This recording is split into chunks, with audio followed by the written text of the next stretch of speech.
The other thing I'd like to speak to you about this morning is your own future. I'm sure you're aware of the speculation around what has been happening over the last sort of a couple of weeks, and particularly the last few days. Your future has come into doubt. There was one government source that told the Times newspaper, I think Mr Raab is toast in the next reshuffle. And the Foreign Office, this is the quote, is a poorly led organisation with a control freak in charge who won't delegate anything. Now, I know that's probably hard to hear for you this morning, but how do you respond to that?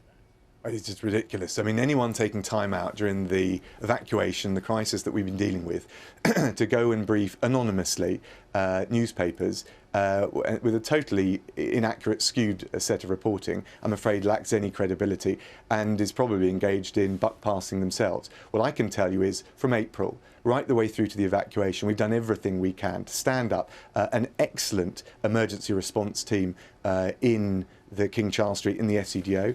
I can tell you, just to give you one illustration, the MP hotline at the peak, calls were being answered an average under a minute. We've worked with all of the teams across government to secure over 17,000 people out of Afghanistan since April. And I'm proud of the job my team has done, both in Kabul, also at the SCDO. And of course, it's a team effort. We've been bringing together the MOD teams, not just the forces on the ground, but the civilians, the Home Office teams.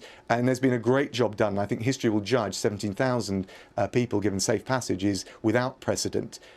It's a great job across government in very difficult circumstances, but no department has done better than the Foreign Office. And frankly, anyone trying to pass the buck with anonymous briefings, I think, has very little credibility.